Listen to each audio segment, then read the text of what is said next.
And now, introducing the new SneakyG Man store on SD. All you got to do, go on to SD, type in SneakyG Man store, and you could get your very own Are You My Malacca shirt, Samsung cell phone case, or just a cap or a beanie. Let's go Giants. Ow.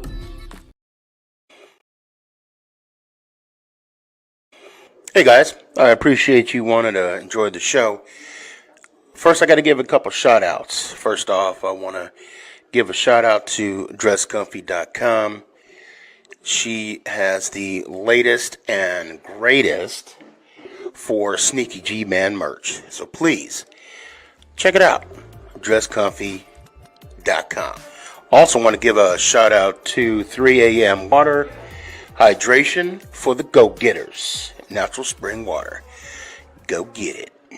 Now let's go do the damn thing.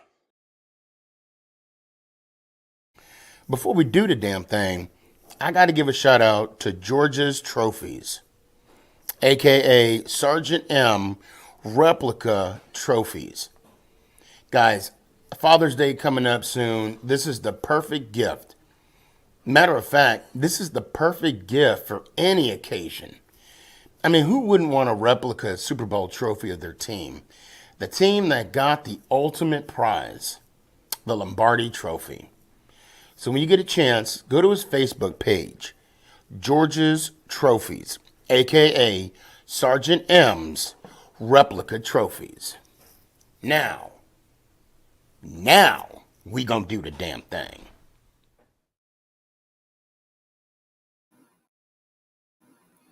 You're listening to Make It Count, the SneakyG podcast on Northeast Streaming Sports.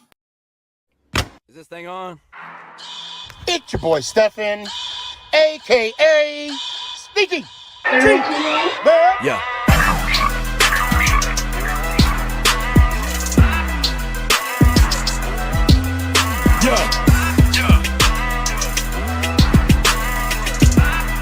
Lyrical assassin.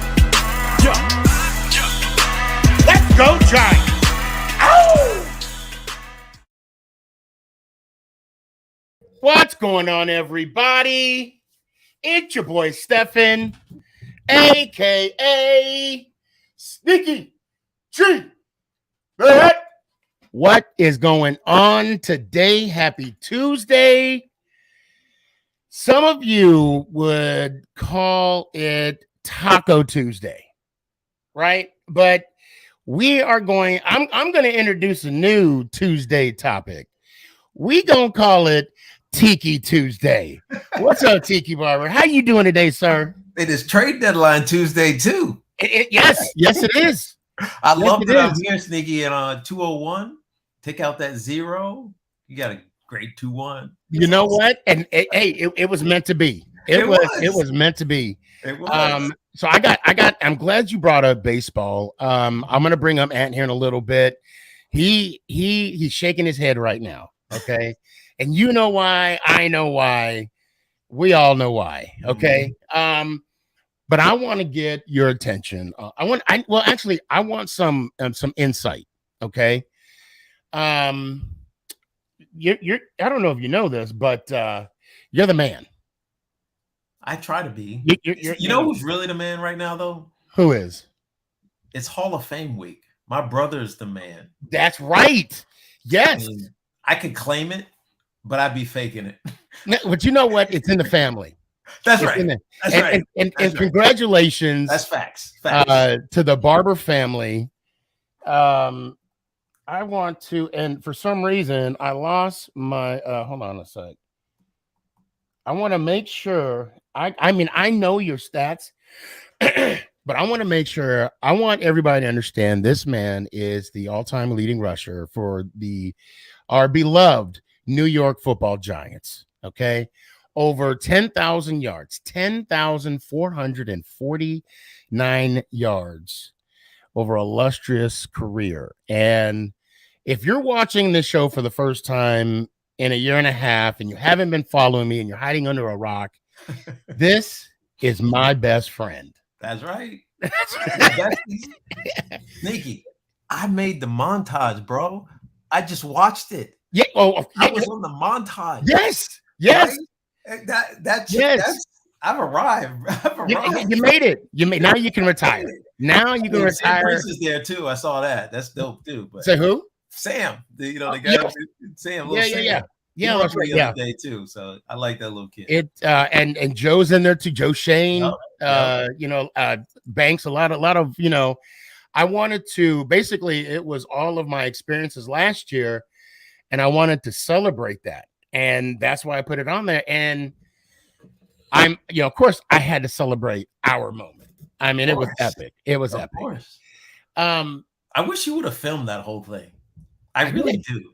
I did. I wish from like moment uno to the end. Well, actually, I did. If you were to go to if you want the sound, I don't know if the sound's all together. Yeah, the sound. I wish I was mic'd and we could have had right.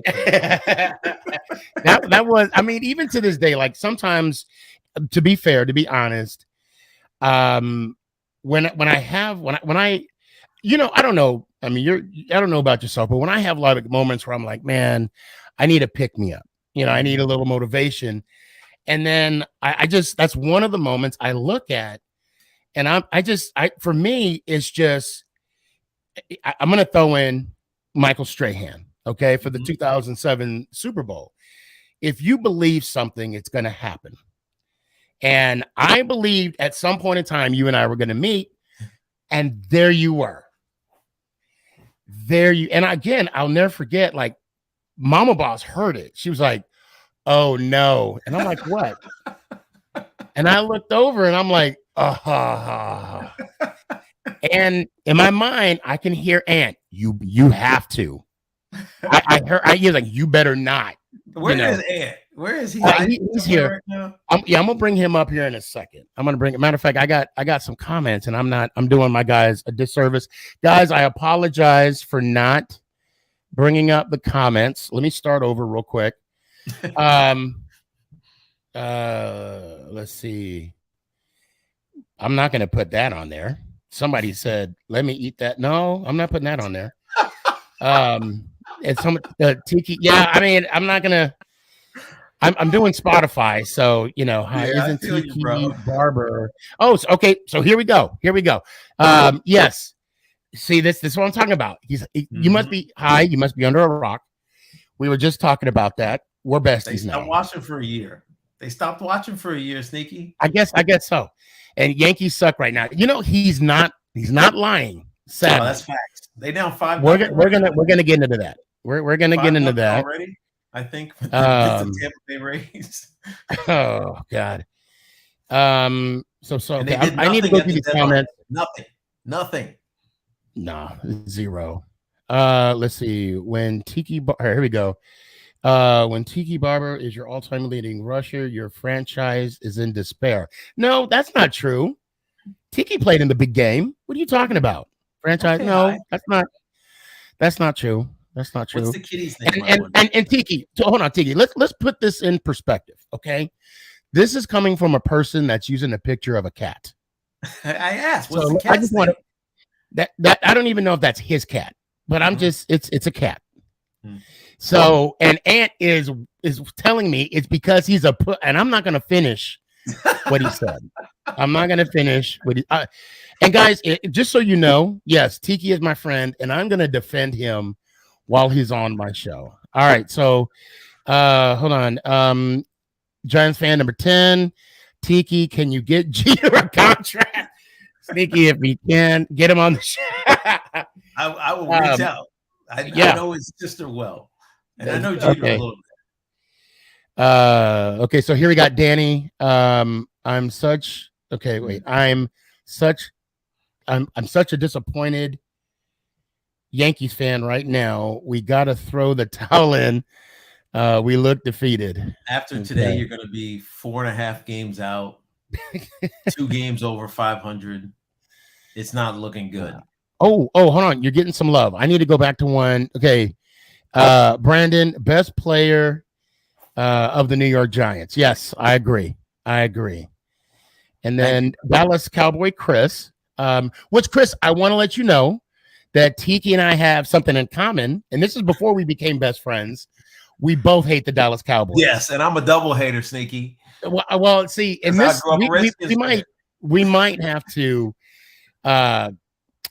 This is going to disagreement because I am the official hater of the Dallas Cowboys. I loathe them entirely. Do you? Okay, maybe I should send you the picture of me when I purposely went to their San Francisco playoff game when they lost that playoff game back in 2022, I think it was.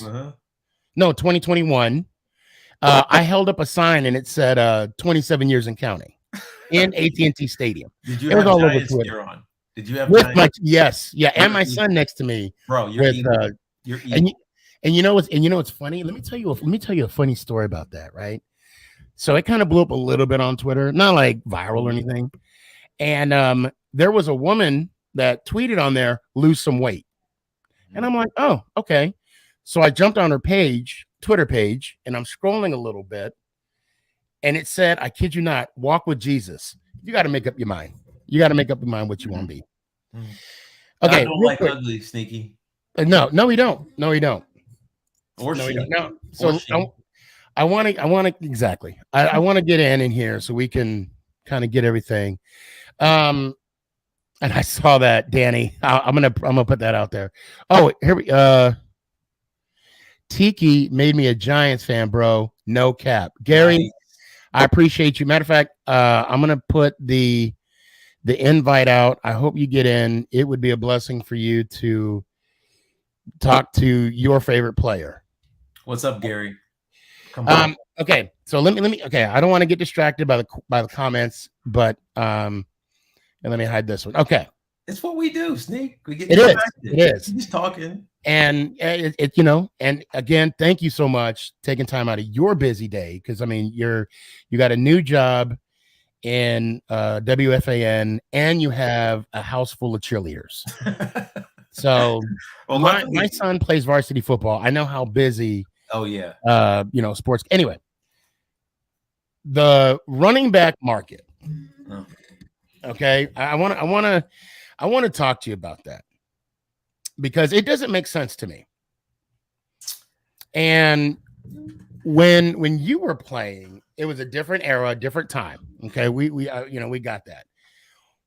Why has it fell so expeditiously? I think is what I'm looking. Now I know it's turning into a more passing game, but you, out of all people, know that the running back is a major impact on the team because when it's third and fourth quarter, and you keep pounding the rock, thunder and lightning, for example, Ron Dane and you yourself, right? Well, take a modern example, Sneaky.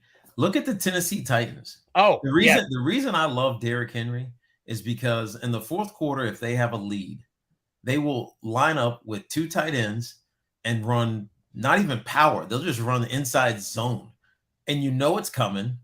Everybody's sneaking up at the line. There's 9 guys in the box, and he still hits his head on the goalpost. Right? He still breaks 60-yard touchdown. So the running back has the power, unlike any other player, to safely, that's the key word, safely end a game. Yes. If you have to drop back and throw the football, bad things can happen, right? Because when you throw the ball, when you drop back to pass, 3/4 of the results are negative, right? It's either an incompletion, a sack, or an interception. Right. The only good thing that can happen is a completion. Right. So 3 out of the 4 possible solutions are negative when you drop back. You got the 5th one too. You could fumble the ball. That's a good one. That's true. So 1 out of 5 are good solutions. 4 out of 5 are bad. So if you can run the ball, it's just safer in this game, especially if you have a great running back. Now let's be fair. There aren't a ton of great running backs, and that's probably part of the problem. And I'll get to that in a second. But I think that the market has always been this way in a sense.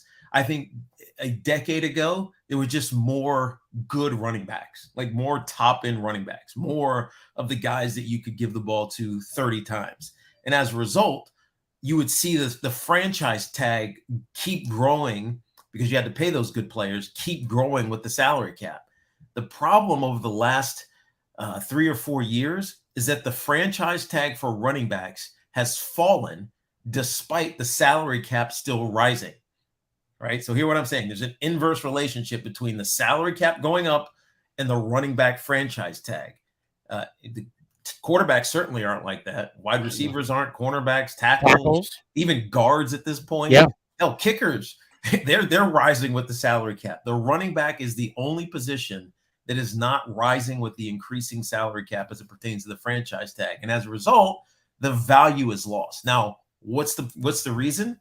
It's Mike Shanahan. And by extension, his son, Kyle Shanahan. So we all remember the Terrell Davis, 2,000-yard season, back-to-back championships. He's in the Hall of Fame because he helped John Elway win 2 back-to-back Super Bowls.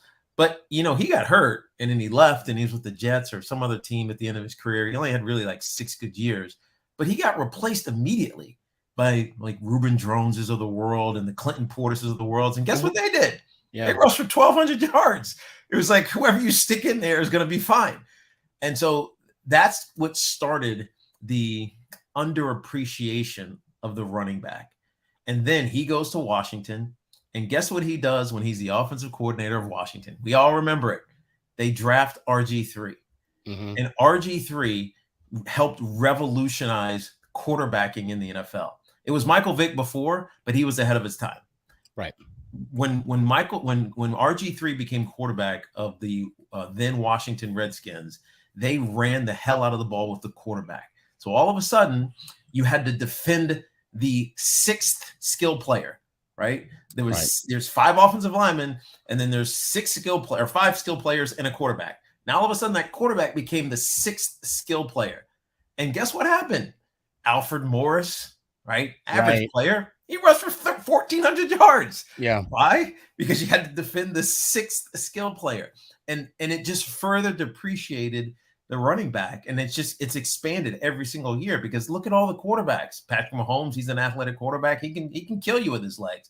Jalen Hurts, who was fantastic last year in the Super Bowl for the Eagles, he was half their rushing stats. Hell, even our team, Daniel Jones had 700 yards and 7 touchdowns rushing. He had half as many rushing touchdowns as he did passing touchdowns. And so the running back is just getting lost in this evolution of offense. And it's part coaching, but it's also part you can put brothers at quarterbacks now. And we know this, Sneaky. You remember you used to couldn't play quarterback if you were black, right? If you didn't have the skill to read 3 or 4 levels.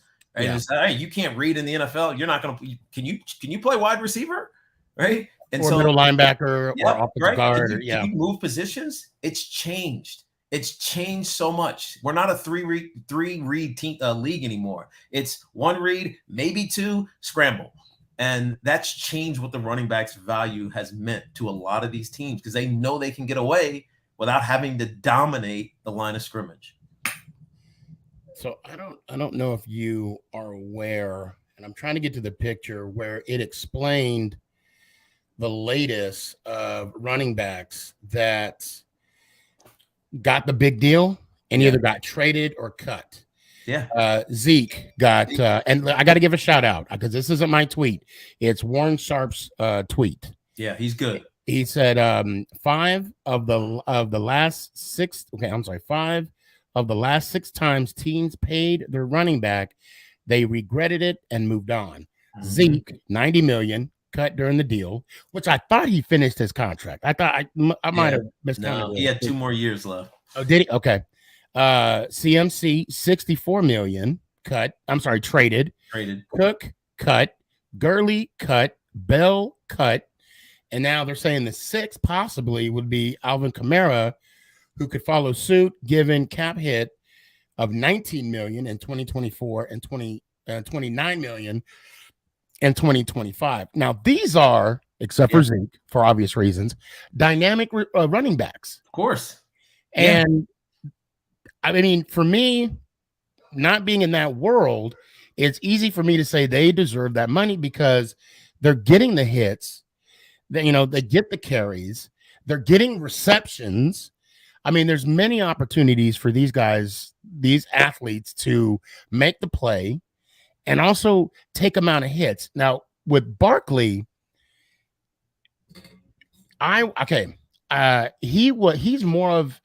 he's also like not only on the field, but his value off the field. That's right. That's what you can't measure.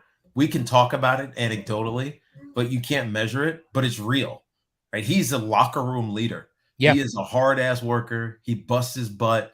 And the thing that you didn't mention, Sneaky, is that the running back is an all-day job. Yes. All-day job. Yes. If you're a wide receiver, there's 60, 75 plays. Let's say 75 plays in a game.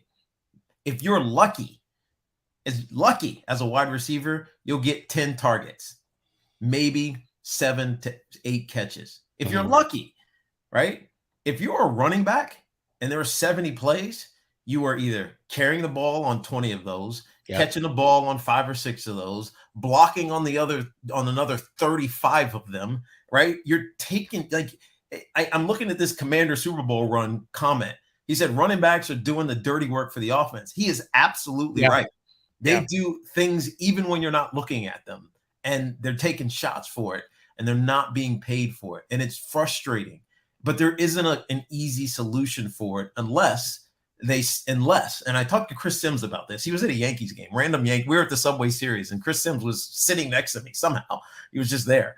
And we ended up chatting about the running back situation. And he said, and I said, look, here's the only solution that'll work. It would have to be collectively bargained, and that's likely not going to happen. But it's got to be incentive based. A running back, if he rushes for 1,000 yards, his contract is what it is. If he rushes for 1,400 yards, he's get a 20% premium on his contract. If he rushes for 1,800 yards, he gets a 40% premium on his contract. It's the only way to effectively reward what running backs do. Because right now, teams will just say, if you have an incentive, we're gonna do it by piecemeal. You're gonna play, 40% of the snaps. This guy's gonna play 30% of the snaps. Another guy's gonna play 20% of the snaps. And eventually, you just can't meet anything. It gets really hard, and there's no easy solution other than guys just to hold out, right? Just hold out. But that hurts the team, and that's really what it came down with Saquon. He had his epiphany, which was what he called it, where he's like, dude, I don't want to be away from my team. Yeah. We could be good. Right? And the last thing I want to do is hurt the team by not being there. And so what you see, and I'm seeing this on the chat here, is you're right. Teams will have a running back, keep him for 5 years. If they get him in the first round, they got that 5 years, and then they just draft another one. Right? It's really easy to cycle through them, and you feel like you're not losing anything. But God, it wasn't that long ago before the running back was a glory position, right? The Marshall Falks of the world, the LaDainian Tomlinsons. Before that, the Edgerrin Jameses and the Eric Dickerson. If you go back, down in Dallas, Emmitt Smith, Walter Payton's. Like, it used to be the guy. It's startling how quickly the running back has become marginalized.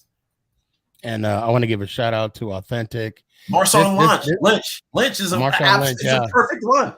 Yeah. He was the reason that the Seahawks won a Super Bowl. Look at Russ now. Right? Seriously. He could have been the reason why they won back-to-back. I mean, that's for another topic. He should have. Yes. Russ wanted to be a hero, bro. I'm just telling you. So now I want to ask you this difficult question, and I don't want to talk about Barkley because we're not gonna make assumptions. There's no difficult questions, Sneaky. Well, I appreciate that because I don't want to get like clicks and like because I just want your take on. So let me back up before I ask you this. I was disappointed that the Giants and Barkley couldn't get to a deal. Yeah. But I don't know who. Me too. I don't know who I should have been more upset with. His agent. Yeah. That's a given. That's a given. Right, because they did try and get a deal out within that 9 months, and there was like 3 or 4 times where they tried to get a deal, didn't work. But I'm hypocritical in a sense because it's like I was upset with Barkley because I'm like, just take the money, but then I want you to get the bag. It's kind of like take the. You don't know what side to be on. That's the problem. But I want you to get the bag. Now, when you were in your situation. Okay. And I think it's fair to say you are beloved by the Mara family. Mhm. Okay. Those of you that saw, and we won't get into the, when Wilmington passed away, Yep. you saw him and his daughter, which my wife was surprised that she was an actress. We saw Yeah, the interview with Yeah, his Eli, and granddaughter, Kate. yeah, Kate. granddaughter. I'm sorry, granddaughter. So, wait, oh my God, Yeah. she, Actually, smell like, both of them are. Both of them are. yes, Kate yeah. and Rooney. So she, so she sang the national anthem. And guys, if you guys could go to either TikTok or Instagram, there was a reason why I put the highlight of Tiki scoring that touchdown in that Washington game, which we shut out Washington, by the way. We destroyed it. Slap that ass less. You scored the touchdown, and that's why I showed it, because it was the game after Wilmington. But what was knowing that and having that having your contract battle. I don't want to say battle. I'm sorry. Your contract. I mean, it just was behind the scenes. Like nobody knew. So, nobody knew about it because talk about your experience. Yeah. And for me, I'm going to assume that it's similar to what Barkley's going through right now. It was similar but different. It was similar but different because in that era, and look, I loved Wellington. I loved the Mara family. I just felt this connection with them because I love history, and what their history meant to the league was real. And the fact that I was given a chance by them to be a giant is something I'll never forget. And in fact, that's what I said to Wellington when I got the opportunity to visit him on his deathbed that week before that Washington game. And so, I want to say it was probably 4 years before, right. I was a free agent. I didn't have the success early like Saquon did, so it's not apples to apples. But right. I was on the come. Right, we had just gone to the Super Bowl. I rushed for 1,000 yards. Sean Payton was our offensive coordinator. We knew that our offense was going to start being explosive just because of the construction of our game plans. And so I tried to play on that. Like, look, I want to be a Giant for life. I'm not going anywhere. I'm not like shopping in free agency to go to the San Francisco 49ers or whoever. I want to be a Giant. And when you do that, as Saquon did, he said he wants to be a Giant for life. It gets used against you. And, yes. Right. And you, but it's a hard, I don't know. It's hard to swallow that where your value is, but you know that the team that you want to be on is never going to get there. And I think Saquon got close. And he got some bad advice. And I only know this because I've asked, and I know that there were some fair contracts that were given his way, but he wanted to correct the wrong that's happening with that earlier, inverse relationship with the growth of the salary cap that I was talking about. He wanted to reverse that. And they weren't able to come to terms, and now he's on the franchise tag. And if they want to, they can just franchise tag him again. And he's going to be 27 years old. But for me, it got ugly with me and Ernie Accorsi. Because after 2 years, I grossly outperformed the contract that I was on, like grossly outperformed it. And he didn't want to hear it. He's like, you got a 5-year contract. There's nothing I'm going to do about it. Now, ultimately, after that 2005 season, he did a seed. He did give me a little bit of a bonus. He wrapped it in as a performance bonus, and it drove my salary up just a little bit, but it didn't, it wasn't what, you want your value to be, but it was what it was. I knew I wasn't going anywhere, so I had no leverage. Saquon's only leverage is if he threatens to leave. And I don't think he wants to do that. And if I was Saquon, I wouldn't want to do that. I always say this, Sneaky, nobody loves you like your mama. You go someplace else, you got to prove yourself to another fan base. You got to earn the trust of the organization and not be viewed as a mercenary. It's hard. It's so hard to be successful someplace else. Some guys have done it, but most have not. Nobody loves you like your mama, Sneaky. And You know that. I'm so glad you said because when Saquon said, I want to be a Giant for life, and they couldn't reach a deal. Yeah. If I was a sports agent, okay, I would tell my guy. Now, granted, the gentleman I'm representing, I am going to throw this out as a caveat. And yes, I will be bringing guests on. Art Ant wants to talk to Tiki as well. Come on, Ant. I've been waiting for you, bro. Yeah. Sneaky's being selfish with me. That's what that is. You know, we were best friends first, Ant. I'm just saying, he's flipping me off, by the way. When the deal didn't get made and Saquon made that comment, I said on my show a couple weeks back when he tweeted, "It is what it is." Yeah. I would tell my person that I'm representing, don't go on a podcast. Mm-hmm. If they mention anything about negotiation, you say, talk to me. Yes. Go talk to my agent. Because sadly, everything you say and do will be held against you in a court of fan base. That's right. And you can't win that. And then you can't win that, right? No, and it's all about There's too many voices. When he was sitting on the couch and he was like, I could sit out the year, then everybody said he's sitting out the year. That's right. And he was just throwing a hypothetical. And the whole time I'm just like, where is his people? Where's his representatives right now? Word. This talk should have been in the room with Joe. And the thing about Joe Shane, I respect him to the fullest. Okay. Obviously I'm on the outside looking in. I don't know I'm not in the weeds of the Giants. Okay. So I don't know, but what he is producing, I give my thumbs up. In Joe we trust. Okay. Yeah. Well, here's why you have to do that on another level, just to give you a tiny bit of insight. Please. Like Joe Shane was Brandon Beane's understudy. And I think that they did a great job up in Buffalo. And he didn't get a credit because he's not the GM. He was assistant general manager. Mm-hmm. So last year is his first job. Nobody knew who the hell Joe Shane was.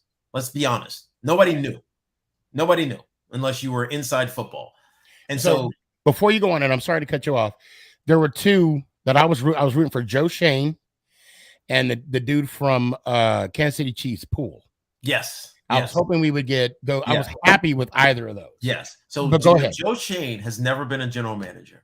So last year, the moves that he made, and there weren't a ton of them because they had zero cap space, were just to make the team viable. Now, moving on from James Bradbury, that hurt a little bit, especially because he ended up with the damn Eagles and actually had a pretty decent season, and they go to the Super Bowl. But he had to make those decisions. And coming into this offseason, this is when he makes his hay. This is when he makes his name for himself. When you have a little bit of flexibility, the cap has gone up. You've jettisoned some bad contracts like Kenny Golladay and others, and you can truly make a difference. But the last thing he can afford to do is be taken advantage of and looked at as weak because of his emotional connection to a player. Right. And so we saw this with Julian Love. They offered Julian Love a pretty good contract. Actually, yes, they did. More than what he got in Seattle. Julian Love said, I want to test free agency. So Joe Shane pulled that contract and said, good luck. When Julian Love and his people came back and said, all right, I got this offer. Will you match it? Because the one you offered was more. He said, peace. Have fun out in the West Coast. Right. Right. And the same thing, to be honest, happened with Saquon. They tried to get that deal done at the break, at the bye off week, at the bye week. We heard about this, right? That they didn't talk about Daniel Jones. They were talking about getting a deal done with Saquon. And the same thing happened when Saquon's people said, we're going to test the free market because they thought that they were going to franchise Daniel Jones. And then they worked the deal out with Daniel Jones and then franchise Saquon. They got caught. And so Daniel Jones or Joe Shane just said, dude, I have the power now. And if I'm not mistaken, but now because we got a deal work with Daniel Jones, I have the power and I cannot be weak. In this second year, when he had control over the cap, he had to take control of her. He had to. Yes. And it tells you that the Mariners were not involved because the Mariners obviously love Saquon. Like the organization loves Saquon. The players love Saquon. The coaches, everybody loves Saquon. Mm-hmm. But this was a business play.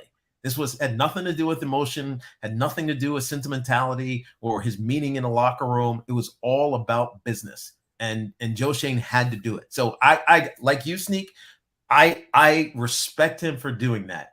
It sucks for Saquon, but I respect that he had to do that, especially at this juncture in his career. Forget what it means for the Giants and what it means for Saquon. Right. But with Joe Shane's career, he had to do this right now. He had to. And from what I got on Twitter, he was getting a standing ovation by the following, if I'm not mistaken. Of course, there were some that were on the side of Saquon. I myself, I'm always about the play. I'm sorry, the team, not the player, the team. Because I am a Giants fan. And yes, I want Saquon to be part of the team. And I mean, I read some reports. I don't know if it's true or not. You don't have to agree or disagree, or even if you heard the same rumor. Yes, before they gave Jones his contract, which it's in writing, it's basically a 2-year deal. If he doesn't, pound it for these next 2 years, we're moving on. And it's only $18 million if they move on from him after 2 years. But they offered Saquon before Daniel Jones. But when they turned it down, when Saquon's team turned it down, okay, well, this is the direction we're going in. Yeah, that's right. That's exactly what happened. Nick, that's exactly how it worked. And look, here's the analogy I gave to people, because I got asked about this all leading up to the deadline. Me too. But what's the think of a high-end like grocery store, or not even just a regular grocery store. You walk into the grocery store, a loaf of bread costs $3.50. Are you going to walk in there and say, you know what, I'm going to give you $5. I'm going to give you $5 for this loaf of bread because I really love this loaf of bread. It's delicious. It's my favorite. You're not going to do that. And so Business 101 tells you you're going to pay what you have to pay. And that's where the Giants are. Next year, if Saquon was free, and maybe this conversation, because it's likely to be exactly the same in the 2024 offseason, the Giants are going to have, I don't know how much money in cap room. It's going to be significant. Yes. There's a lot of those bad contracts. Well, they're going to have to, because you got McKinney. Yep. You got Thomas. You got a lot. Don't forget, Leonard Williams is coming off. Oh, that's right. So whether they work a long-term deal with him or he's just elsewhere, that's $32 million. $32 million Leonard Williams is on the Giants cap this season. The cap is 200 and something million. It's like a seventh of the cap is one player. So next year there is so much flexibility for the Giants, and maybe if Saquon has a great year, which by the way is the only thing he can control. The only thing he has control over is to go kick ass, be awesome, rush for 1,500 yards, have 80 receptions, and be the catalyst for why the Giants get back to the playoffs and maybe even get deeper. That's the only thing he can control. Nothing else is in his control. So what I love about this conversation, I'm going to use a phrase that Joe Shane said during the draft, because we're talking about salary cap, we're talking about money. And he said, I quote, "Scared money don't make money." That's right. So we're actually going to find this out. And another thing Joe Shane said that I appreciated, we're no longer going to get mediocre players. Yeah. And when he said that, I'm like, this is my guy. Yeah. So, of course, I could talk Giants all night. I want to bring in Ant real quick. Ant. So it should be I'm the defender of Tiki. That's what it should say on your name tag. No, I'm not in the montage. I'm not. Well, we haven't met yet. We haven't actually. So just so you know, we've met. Like, this is how we know each other. We knew each other through Facebook, and we've been friends for 2 years. Never seen each other in person. What? Yes. Never. Hey, I'm much more handsome in person. I'm just saying. So you want to talk about the Yankees for a second? I don't want to talk about the Yankees, but wow, right. Hey, they just scored. At least they scored a run. My only question is, with the deadline, come and gone, another bullpen arm, like the one spot we didn't need. Yeah, we guy already who's have like the best bullpen in baseball. A 4.0 career ERA, and you got the best bullpen in baseball. I'm telling you, man. How I have no idea. George is turning over in his grave right now. Here's what I think is happening. I think the Yankees are in a very tough spot financially. And I don't mean that from their players, not the $275 million that they're spending on salary this year. Right. I think they are beholden to shareholders. And the only reason I think this is because Hal said it. I think that they have debt payments that are due. I think that they are not making as much money as we want to believe. And unlike the opposing team in New York, the New York Mets, who have an owner who is an independent billionaire, Right. the Yankees business, the Steinbrenner's business is baseball. It's not hedge funds. It's not some oil company. It's baseball, and they are working the bottom line. That's what they're doing, and they That makes need to sense. make the playoffs, right? Because if they don't, that hurts the bottom line. Now, luckily, for whatever reason, there's 43,000 Yankee fans at the stadium every single night, even though this product is literally unwatchable. Right. So they're staying afloat. And they don't have the real money to make a difference in this lineup. And they've been hurt by injuries, especially in the starting rotation. Nestor's out. Rodon gave up 4 runs, I think, before he got pulled in the 4th inning tonight. Like they just don't have the horses to be good. And what they need to do is rebuild, like tear down and rebuild. But they'll lose so much money they can't do it. Right? Yeah, they can't even trade any of these guys. Right? Steve Cohen can do it, and he is doing it. Right. He's effectively bought a farm system, right? I'm going to give you Scherzer. I'm going to give you Verlander, and we're going to cover, $35 million of Scherzer's deal or $36 million of Scherzer's deal. We're going to cover $53 million of Verlander's deal and give us back your prospects. Right. So they basically bought prospects. The Yankees can't do that, dude. No. So they can't actually rebuild. So the thing. It's frustrating. It really is. The thing that's bothered me over the last few years is, talking about the Yankees, and I hear you guys on FAN all the time, and we talk about, the farm system. Yeah.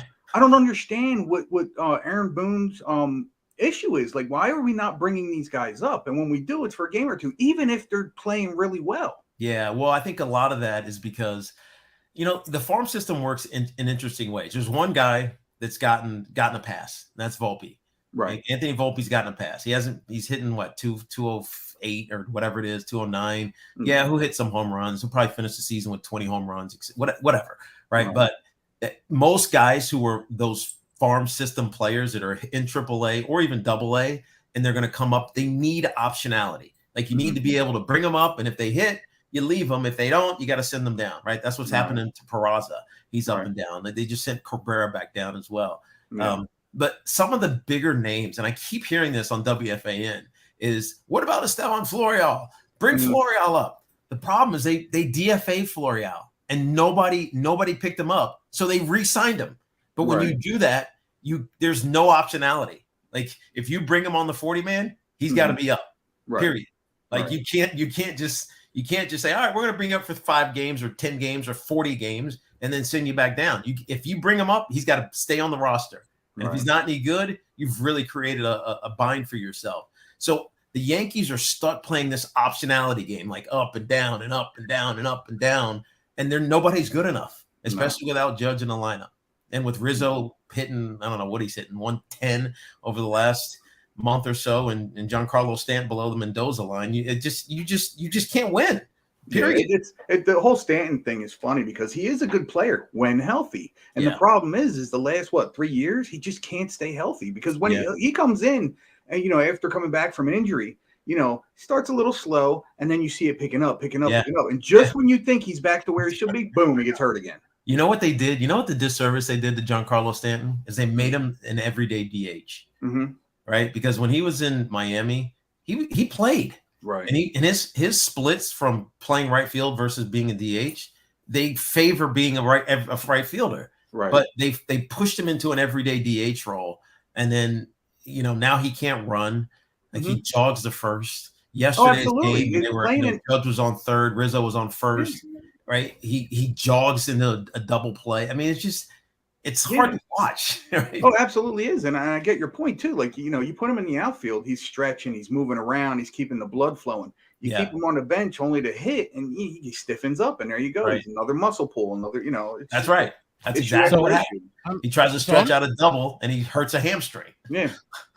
So I'm seeing a lot of this, and even there's a gentleman at my job who is a big Yankees fan as well. But I mean, we have this conversation of replacing Boone and Cashman. Mm-hmm. But what you're saying, basically, even if they were replaced, it's not going to make the Yankees any It's a better. money thing. It's a money thing. And it seems like the Yankees have more money than anybody. They can do whatever they want. That is not the case, man. In that aspect, though, I mean, I think Cashman deserves some of the blame based on, and He does. I'm with Brandon Tierney all the way. Yeah. Like the whole Cashman thing is like, okay, yeah, he has to get permission from, Howe to do what he's got to do. Yeah, to go over the luxury tax. Right. And he's doing it with older players. That's what's killing us. This Josh Donaldson thing, blew my mind. Why? I know. I don't know if you were watching yesterday, but he was taking batting practice. It's like, dude, you're on a 60-day IL. You are not coming back. Why are you taking batting practice? Exactly. It's tough to watch, man. It's just, It is. Well, here's the biggest issue is the new luxury tax rules because the division that the Yankees find themselves in, there's really only one team, and that's the Boston Red Sox that will spend money, right? And they do it all the time. Like they not want to say tank, but they like shed salary and they build up and then they're viable again. Yeah. Toronto doesn't really spend money. The Orioles definitely don't. And Tampa, as soon as you get good, they're piecing you out.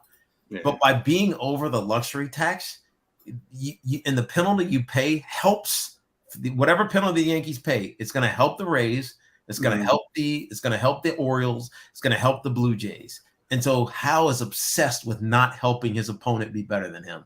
The problem is those teams are better managed. Yes. They're just better. They're better as player. They're better. The construction of the roster is better, and they're managed better, right? I think the Yankees and Cashman's been there for what, 20 years? Who knows? It's been forever. Yeah, it's got time to move on. It's an antiquated like belief in how you build a team. Right? It used to work, but now you see the I'm trying to think of the Braves. They prepay arbitration. Right? This kid's 22 years old. Guess what? We're going to pay him $50 million. He'll take it because he has to, because he's in arbitration until he's 28. Right? So he's going to take it at 23. It's you see it everywhere except for with the Yankees. And you see it too now with other teams in the AL East too, specifically Baltimore. I mean, they're doing it the right way. Yeah. Everything's getting done through the farm. It's all young guys. It's all young players. And here we are signing all the geriatric guys. What's the philosophy? I mean, that philosophy used to work. It doesn't work anymore. No, it doesn't. It doesn't. Because you know what? At some point, they disappear. Like Rizzo, he just disappeared. DJ, he's got injury issues with his toe. He belted all year. He kind of disappeared for a little bit. Josh Donaldson, we already talked about. Stanton, he's Stanton. Have you heard anything about Aaron Judge? Has he like I know he's playing, but has he like completely healed with that toe? Or is he's going to be hurt all year, dude. Yeah. I give him credit because he's thinking like a football player, right? I'm hurt, right, but I'm not injured, right? So if I'm hurt, I can play. You hurt or you injured, son? I think a lot of it has to do with what we've been talking about too. I see you, Chris. They're losing so oftenly. He wants to be that difference maker. Yeah, he does because he's paid to be. I respect it because he's paid to be the difference maker. He's like, put me out there. That's why he's the captain. The problem was though is on Saturday. I don't know if you're watching. They played him in right field. Yeah. And as a result, he probably had that little pain threshold, sneak above, 6 or 7 out of 10. And he's like, I need a day. And, that was a rubber match against the Orioles, and they didn't have a chance. Especially with the way the season's going now. I mean, you know what? Just rest it, dude. Do what you got to do. Get back next year. I agree.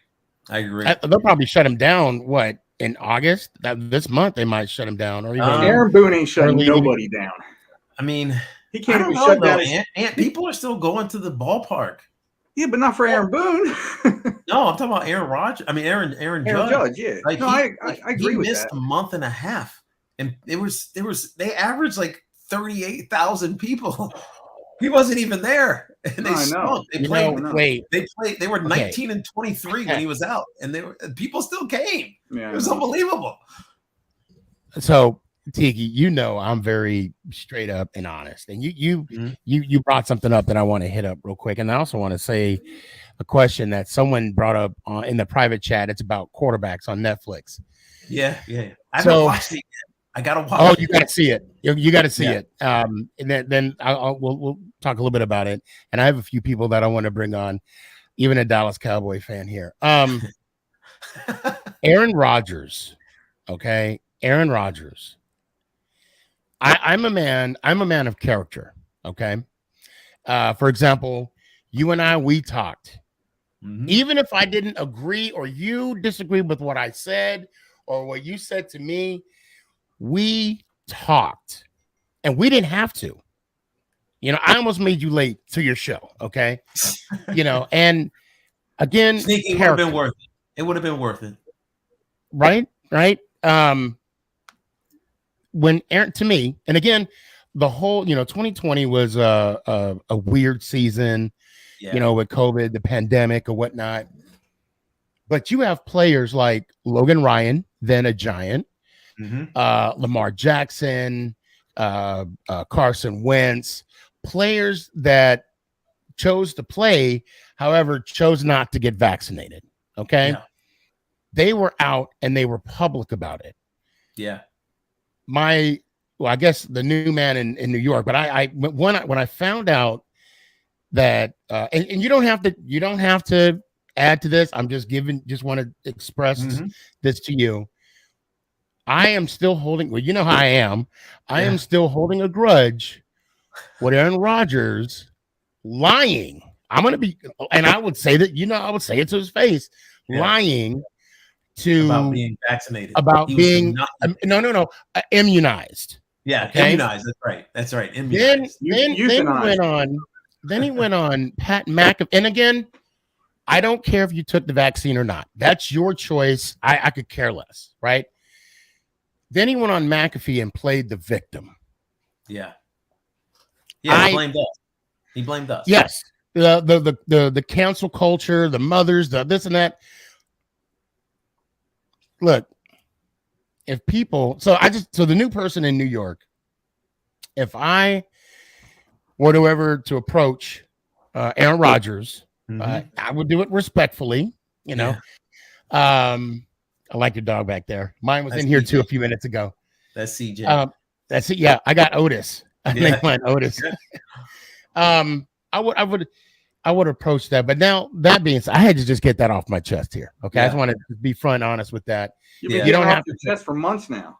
Oh, because it's I know. still it like only when his name is brought up, I'm like, not today. Yeah, because he lied to everybody about it, or at Yes. least misled to an extent. Yeah. But look, I think Aaron's a good guy. I know Nate Hackett pretty well. He's become a really good friend, and he vouches for him.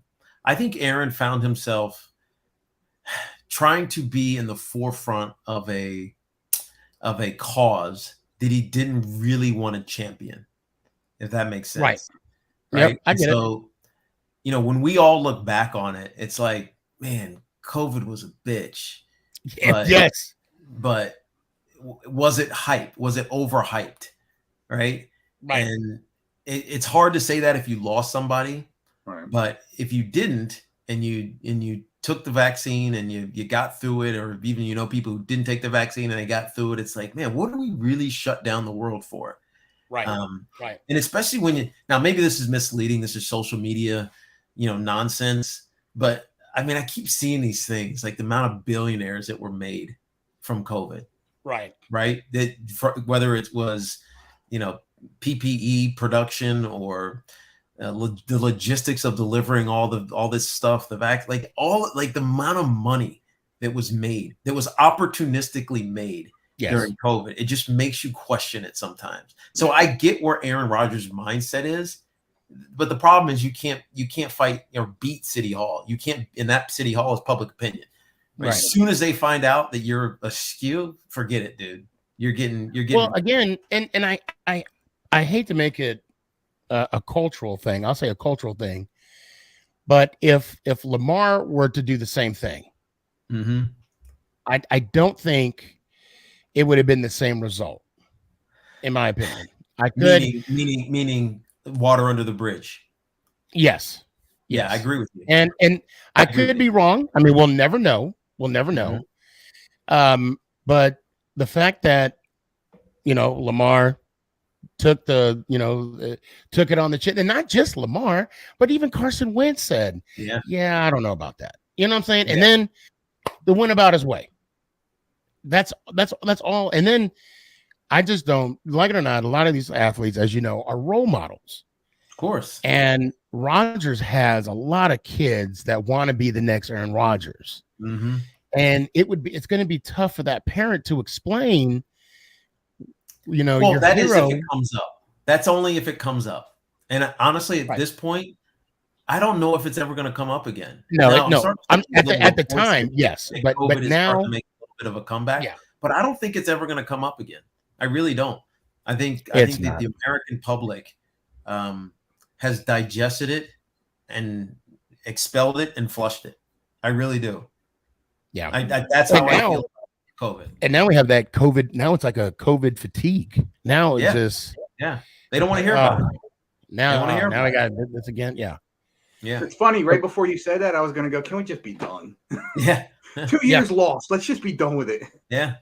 Now, back to kind of segue to quarterbacks. Yeah, Netflix has a series called Quarterbacks, produced by Peyton Manning. Yep. Phenomenal. I gotta see it. I keep the problem is I watch these things when I get home, and at this point of the because I'm now home at like 7:15 as opposed to like 2 because I'm in the afternoon drive now on WFAN. I watch what my wife wants to watch, and so the only way I can watch this is if I find like free time in the middle of the day to just turn it on. But I keep hearing it's amazing. So the show themselves are about 20, maybe 30 minutes a pop. You can easily binge it. So if you have like an iPhone or an Android, just go to the bathroom for a really long Constitution, and you could probably knock out 2 or 3 episodes. I like it. It's really because it shows Pat Mahomes, Kirk Cousins, who I've always had a certain respect for him, and I don't understand the hate that he gets.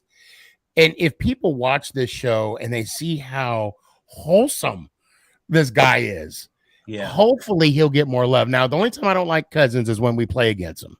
Yeah, okay? Agreed. And then Marcus Mariota. Thank you. Yeah, Mariota. He's on there. And then plot twist, he's now with the Eagles. So that's kind of giving you a little hint what happens in his season. He's not going to play. No, he's not. No.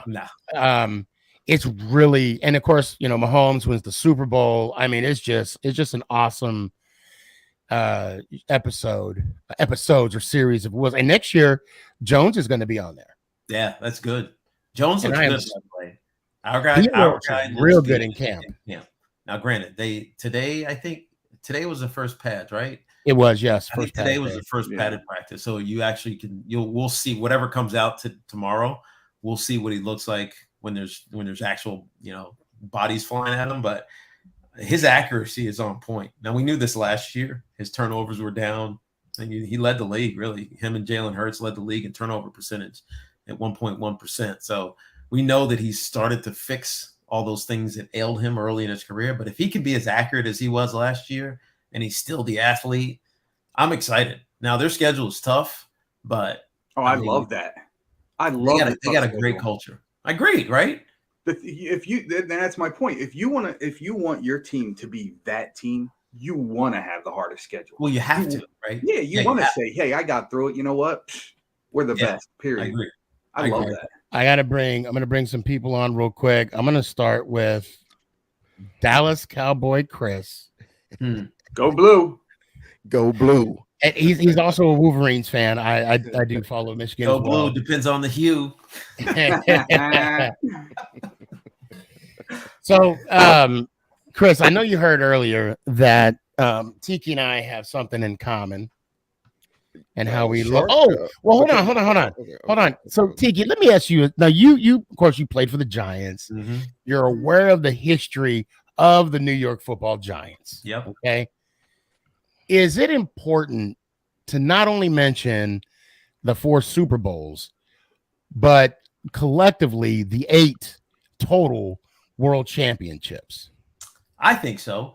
Thank you. I think so. And while we're at it, throw in the NFC championships because that's the only one I got. Exactly. Yes. Let's do that. Congratulations. Oh, thank you, Chris. Hey, are y'all like fam? I know all black people look alike, but are y'all family? Fraternally, yeah. Maybe it's the beard. You know what? Now that you say that, holy shit, Chris, we do kind of look alike. I just hey, bro, y'all know we all made it from one tribe over there. I guess so. Over there. Hey, I'm about you had to have high blood pressure to survive the trip across the Atlantic. I'm about a foot taller, but you know, hey, a foot. You know, Chris is 9 feet tall. His middle name is Sasquatch. I don't know if anybody would. Well, first of all, Sneaky, you know, it's an honor to be sitting here on the panel with the great Tiki Barber. You know, and I don't just spit out great. You know, loosely. You know, he became great when he became great when he decided to hold the ball high and tight. So, you know, I appreciate that, man. You evolved. Mm-hmm. You know, had a little issue. You know what's funny? I think that was what year was Parcells there? Was that 05? Oh, when was Parcells down there? Was it? I think it was. I think it was 05. I think it was 05, yeah. I remember we played a game down there, and I had a good day, and he paid me the ultimate compliment. And it was simple. We were walking off the field. Bill Parcells, as the Cowboys coach, comes up to me and says, "I like what you've done with yourself, kid." I was like, dude. I was like, all right, I've arrived. Parcells is full of those. Did you see what he just said to Daniel Jones the other day? Well, like a couple weeks ago. No, I missed it. He goes, throw it to the open guy. Right. Keep it simple. Yeah. Keep it simple. But Tiki, I got one thing to say though. Seriously, I think it's something positive in the world if Tiki and Sneaky are friends now. I think Russia and Ukraine can do it. Okay. because when I first started, there's always a possibility. Oh my God, because when I first started watching the show, all right, you know, and Sneaky is the biggest Giants fan I ever met in my life, right? And somebody would bring up your name, and his whole facial complexion would change, and I was like, what is the problem that you got with Tiki? He put in work for you, bro. What's the problem? And he went through this, and then when I saw the video when you guys met, I was like, okay, an olive branch was put forth, and Tiki actually listened to this. He said the olive branch. Yeah, you know, the antler branch. So Tiki actually sat and listened to Sneaky, and I was like, why are you wasting your time? First of all, okay, but then you listen to him, and then all of a sudden now you guys are Laverne and Shirley, and I was just like, Chris, it was also about 95 degrees, hot as hell, humid. It was hot at Giants training camp. We're outside, no fan, just like dying. But at least there was free Gatorade. Yes, there was free Gatorade out there. There was free Gatorade. I was crushing. I got hope for the world. I'm telling you, I got hope, brother. Well, we're not threatening nuclear Armageddon. No. And you know, and again, Chris, I know you probably missed the last episode, but I apologized because so I don't know if you see any of my Instagrams or anything, but someone had put one of my stories on there. Okay, now this is, you know, when they say when you point at somebody, there's three fingers pointing back at you. Mm-hmm. That's kind of how I felt when I saw one of the old videos pre-Tiki meeting. Now that's and I will not delete them. I'm telling you right now, I will not delete them because at the time it was real, it was organic, and now that's something that I'm willing to, you know, it would seem fake for me to delete those. Okay. Sneaky, thank you for not trying to be like Saudi Arabia and sport wash. right. Exactly. So one came up and I saw it and I was like, oh my God, because I forgot about it. Mm-hmm. I had to do a recap. and they played the video. You could probably see it on Instagram. I'm like, Oh, I saw it. oh, did you? I'm like, yeah, we're friends now. I take it all back. I'm like, yeah, that was then. This is now. This is Yeah. now where you've been for the last year plus. Right. Awesome. Right. That was about a year ago, man, wasn't it? Yeah. It was last year. This Yeah, time last last year, actually. Yeah, Training camp last year. yeah. We went That's the early. training camp he wouldn't let me go to. I tried to invite myself. I said, look, man, let me go with you, bro, to represent the I East. told you, You all know? you had to do was wear a Giants jersey and a hat. No. Oh, heck no. So, Heck oh, no. and That so wouldn't we, have gone well for you, Chris. Chris and I. Oh, first of all, the reason why I have 2 bets right now. Okay, two Dallas Cowboy bets. The first one I have is with Sam Williams of the Dallas Cowboys. When the Giants beat the Cowboys in AT&T Stadium, he has to wear a Giants hat the whole week at work. We're not going to talk about what happens if I do, if it doesn't happen. Okay. Now, this is the big one, right? The big So one. this is what 28 years. We're at 28 years right now, Chris. I don't know what you're talking about. You know what I'm talking about. I don't know what you're talking about. Tell me what you're talking He's got to years. break out the VHS to understand. Right. He's Yeah. Chris out here trying to fake like he, still in his 40s with a gray beard. Holding on. That's what he's doing.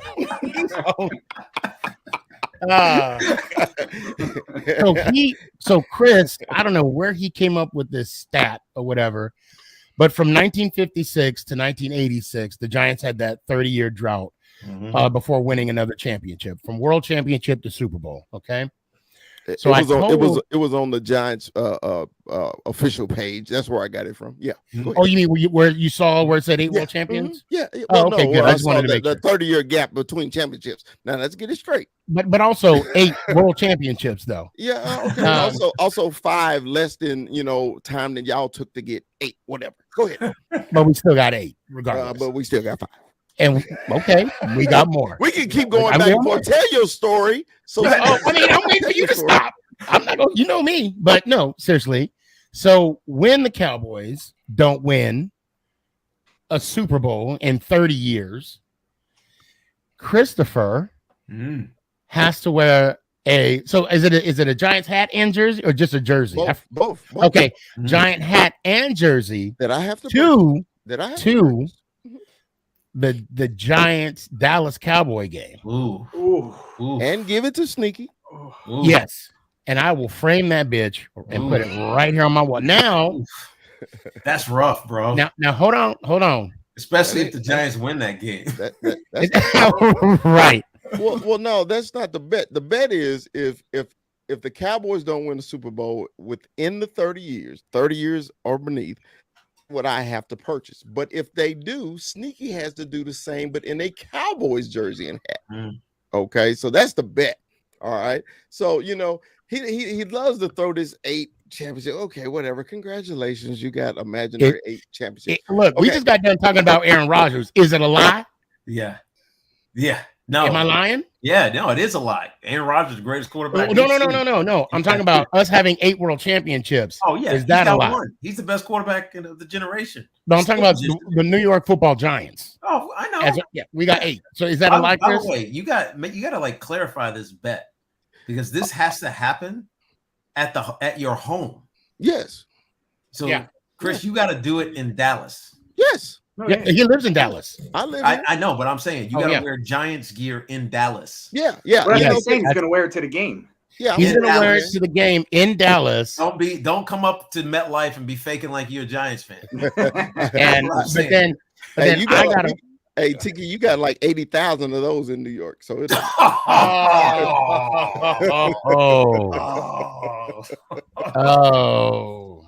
I say that with all love. No, it was good. That was a good dig. That was one for Chris. Well, I make sure that every year, at least once a year, I see a Giants and Eagles game, and usually it's in Philly, and I'm decked to the nines in my Giants gear. How tall are you? How big are you, Ant? 6'1", 240. You're good. Yeah, you're good. So you don't gotta worry about it. Nah. Ann and I were talking about, and Chris, you're also in this too. Well, actually, you weren't part of the conversation, but for me, the metric of our team is beating the Eagles and the Cowboys. Everybody beats the Commanders or Redskins, whatever you want to call them. They're changing it again. Probably. Yeah. So Magic is number. that a fair to you? Is that a fair metric? Well, the yeah, team? It is because to me it creates the path to winning the division. And every coach on every team is going to say the same thing in 3 weeks, right? Let's look at this thing in quarters and let's win the division. Yeah. Everything else is kind of gravy because you win the division, you go to the playoffs. And so we know what the conversation is about when it comes to the NFC East. You got to beat the Eagles, you got to beat the Cowboys, at least from a Giants standpoint, because they're the favorites. I don't know what's going to happen with the Sam Howell-led Commanders down there, but they could be good, they could be terrible again. Who knows? But it's really the Eagles and the Cowboys are the target. That's who you look at. And if you find a way to beat them, twice hopefully, but especially at home, then you're in good position. I'm just telling you, that's how it works. Every year, I felt like I had got this two different coaches, Fossil and Coughlin.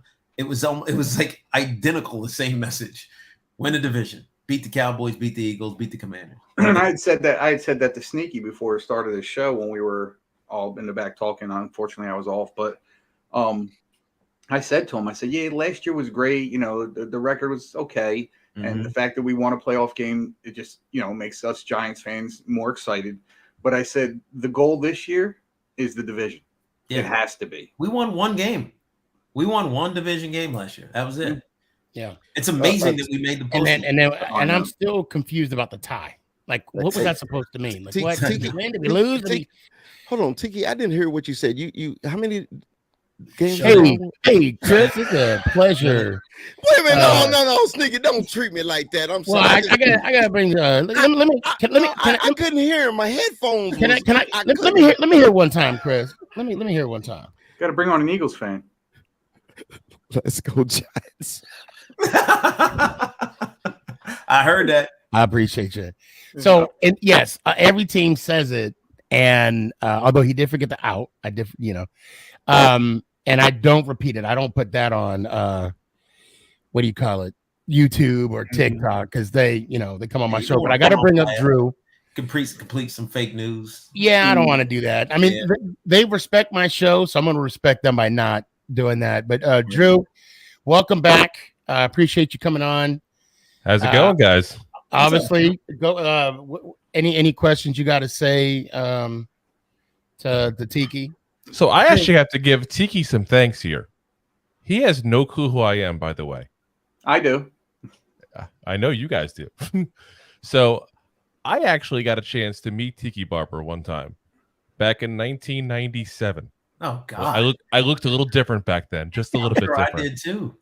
So we were at the Big Blue Travel end of the year brunch. Martucci Yes. wrote me this afternoon. And Tiki, you spent some time talking to everybody. That's what I do, bro. But you know what? When you're a kid, you don't realize that there are athletes that don't do that. Yeah, it's true. Mm-hmm.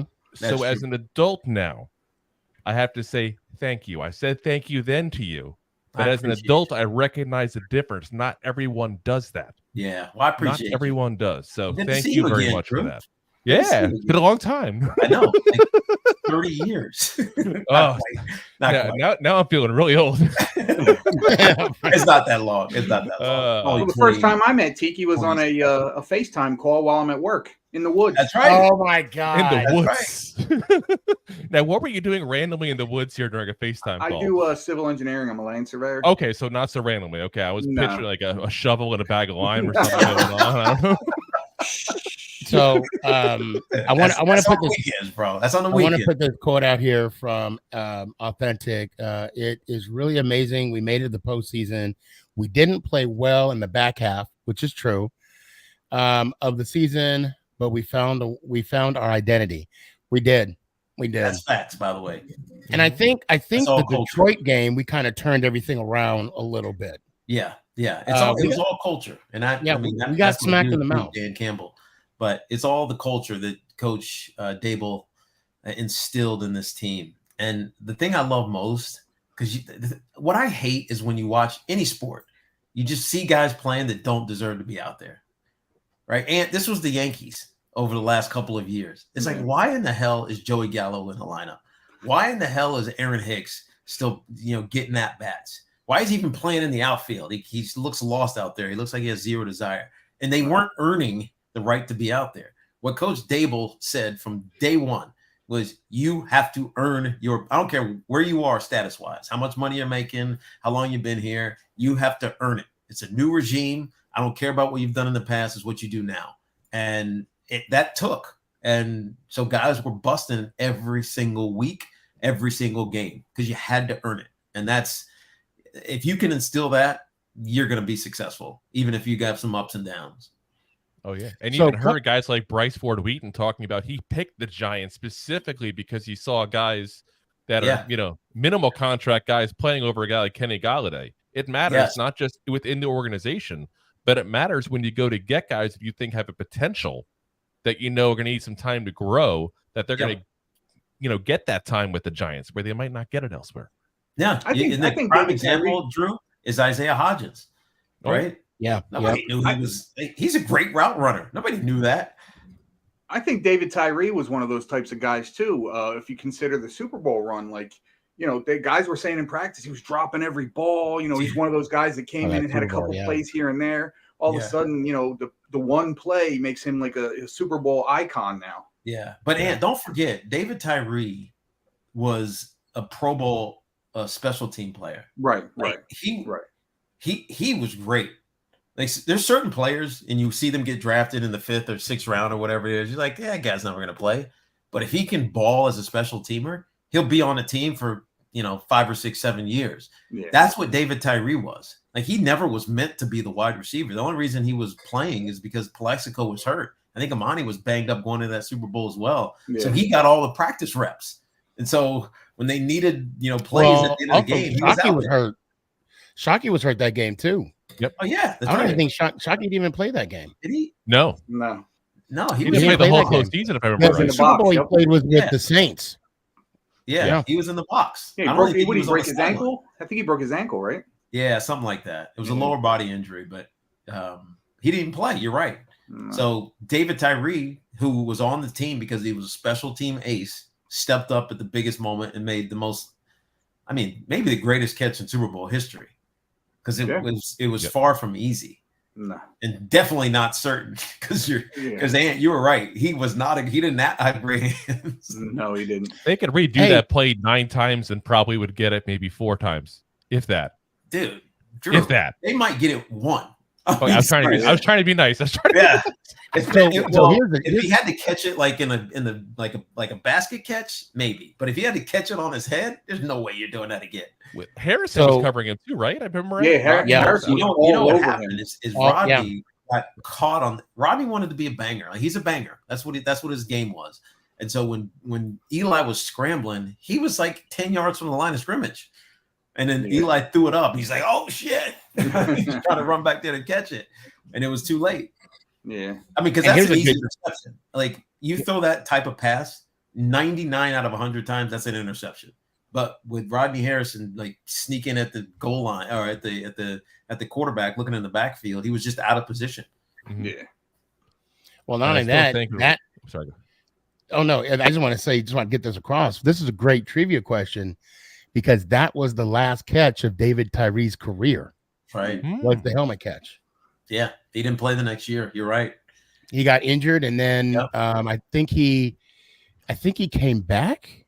Well, I think he went somewhere else. And then he went to Baltimore. Somewhere else. Yeah. He went to Baltimore. But he didn't make the team, and then he just retired. No. Yeah. And then he worked for the team for a long time. And now he's doing a motivational speaking. He's got a cool podcast, actually. Oh, he got an awesome podcast. Yeah. Yeah, big. And he came on this show. Big shout out, Tyree. Really appreciate it. He's the man, bro. He's the man. So, Drew, if you have a question, I do have some other Giant fans I want to bring on real quick. But thanks for coming on, man. No, thanks for having me. We just finished actually recording an episode, because we're doing one tomorrow night because I got a friend moving, so I'll be a little drunk and not able to podcast tomorrow night like usual stuff. I was like, let's pre-record ours, and I happened to see who's on there. I'm like, oh, hold on a second, it's got Tiki on. You kidding me? Woo. That is, first off, kudos to you guys getting Tiki Barber, literally the greatest running back ever in Giants history on the show for you guys. Next year's Hall of Famer. Next year's. Let's hope. Oh, you know what, Tiki, I'm going to ask you this question here, and this is actually the question I really wanted to ask. I have made this comparison myself, and we've made it, Rob and I, on our show quite often. And some people have said, okay, this is a good comparison. Some people say it's ridiculous. I want to see what you think of it. Okay. I have said Tiki Barber is Marshall Faulk with 2 less years of football. It's very similar. So it's a good comparison because the reason that I had the career that I had was because of Marshall Faulk. Now, what do I mean by that? Marshall Faulk was with the San Diego State, and his running back coach at San Diego State was a now NFL head coach named Sean Payton.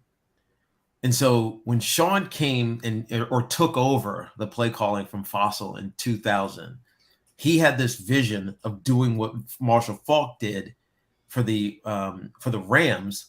He wanted me to do that for the Giants. Now we drafted Ron Dane, and we had all these, the whole Thunder and Lightning lore was launched, but it was all this misdirection. Like, let's confuse a defense by lining up in a bunch formation one side and basically running a stretch run the other way. Right? Everybody's eyes are looking at those 3 guys bunched over there. We're actually going the other way. Or let's do a bunch and, fake like we're going that way, but do a scissors play. Like, you can't run the scissors unless you get 6 techniques, which are head up on the tight end. And so we would fool people into getting a 6 technique so that when the guard came and kicked out, we had numbers. And so Sean, that fit my style of play, right? It's slasher, catching the ball out of the backfield. It was very good at transitioning, going one way to the other. And that's when my career took off in 2000. But I think the only difference is that Marshall was never an 1,800-yard back, right? He was never you're going to get 370 carries through the tackles. You're not running power. And if you don't know, power is, tight end, fullback, pulling backside guard. Let's just go hit it and try to get 3 yards in a cloud of dust. Like I did all of that. And so for the longest time, he had the most total yards from scrimmage.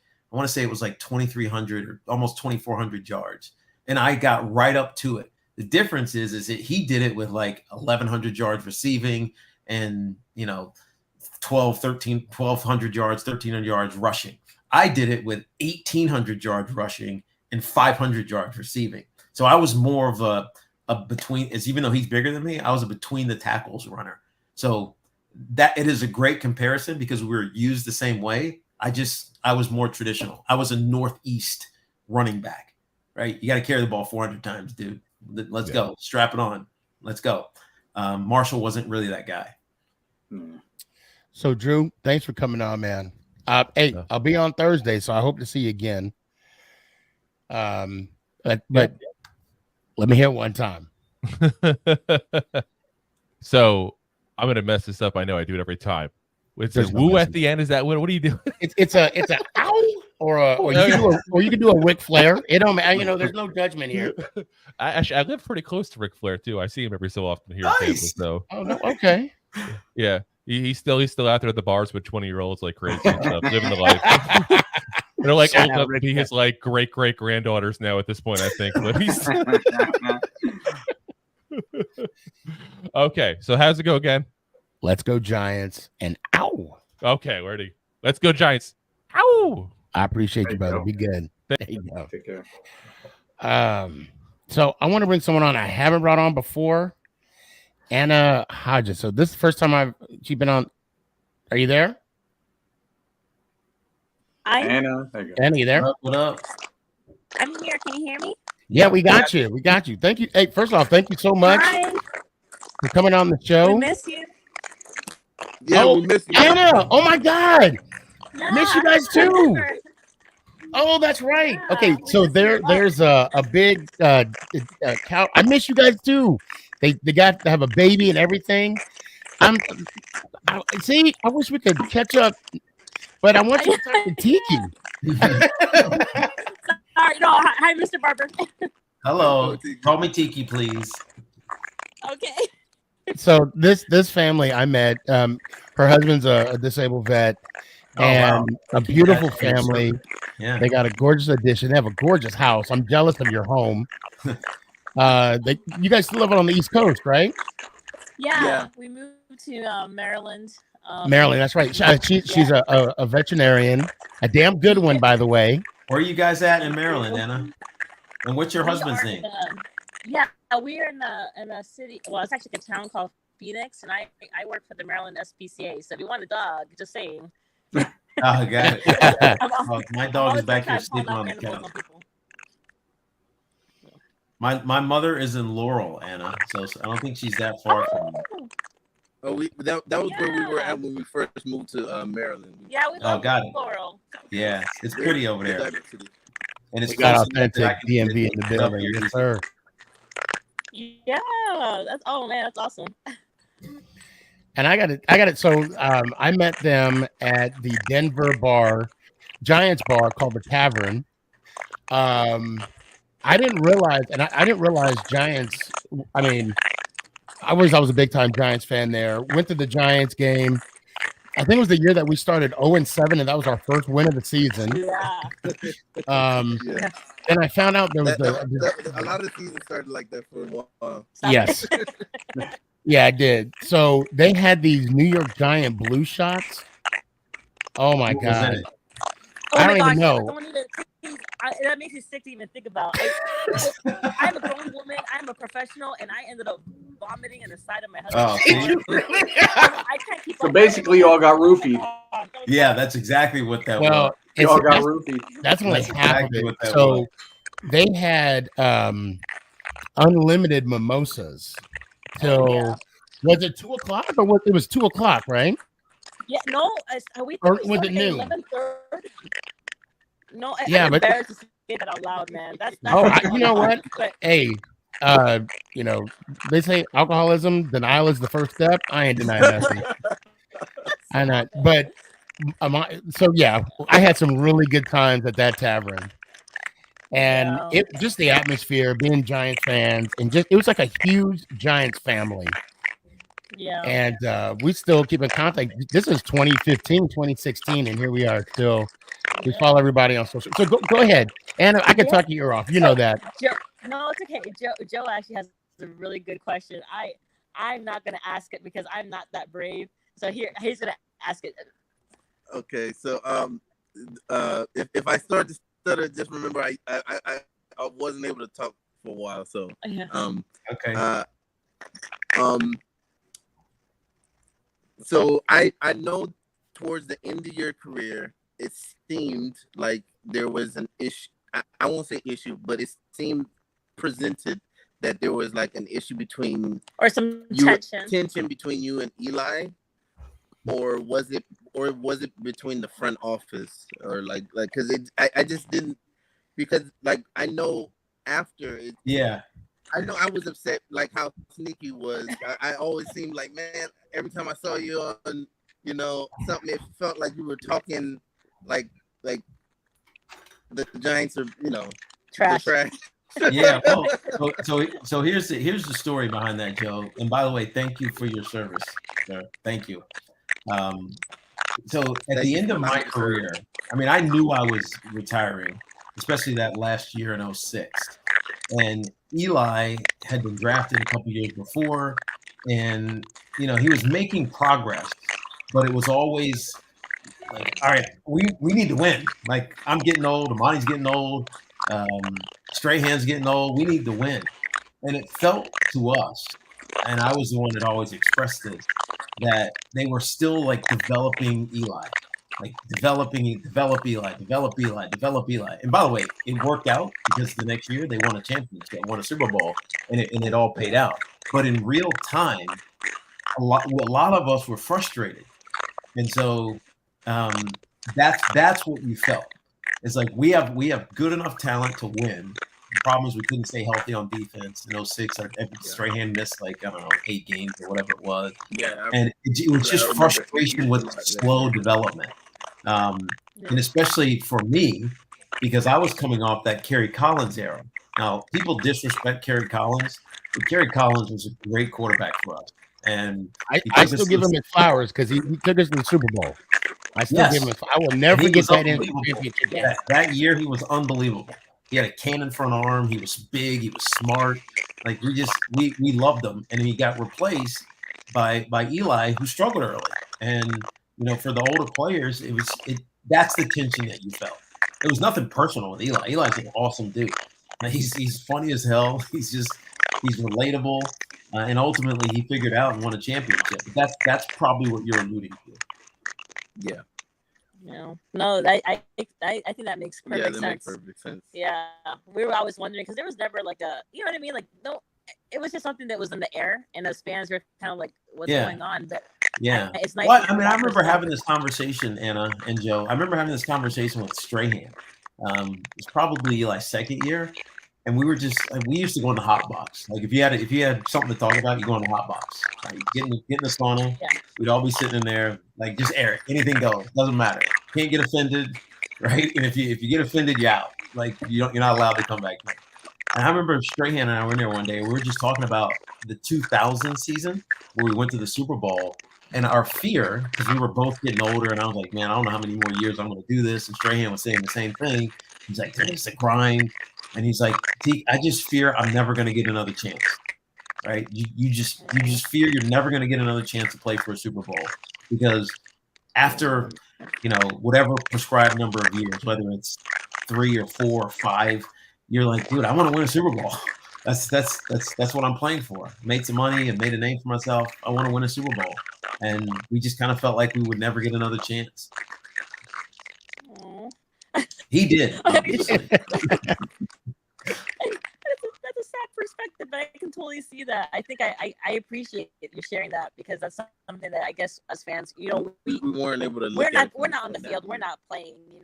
So we don't see that, and I appreciate that. Thank you so much. Yeah, and sometimes, and look, the media sometimes captures that, but a lot of the media don't really know us.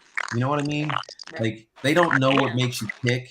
Like they can tell the story of what they see, but it's in some cases it's really hard to trust them. You know what I mean? Because they're always looking for the edge, looking for the story. And there was really one guy that we all, without doubt trusted, and that was Jay Glazer. Because I could tell Jay Glazer, I could tell him something and be like, Jay, don't say shit, right? Don't say nothing. Don't mention this. And you would never see it. Ever.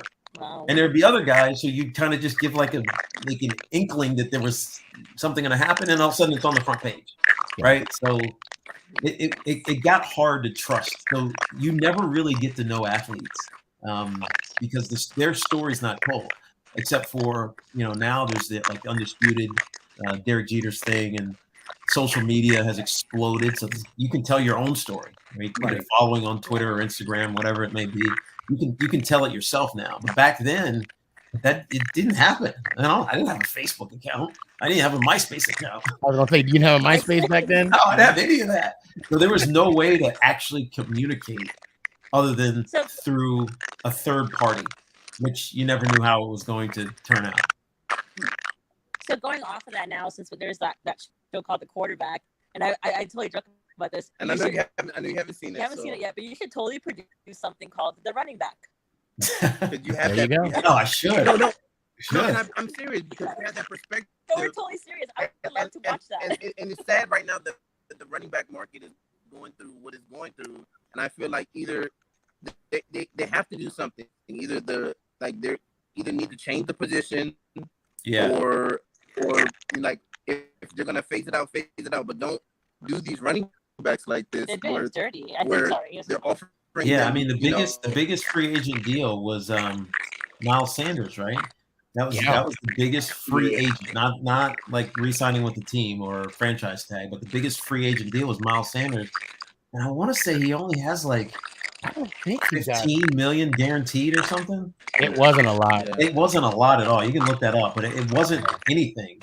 And so it's actually a smart idea because I don't think people realize all the things that running backs go to, especially because of the competition.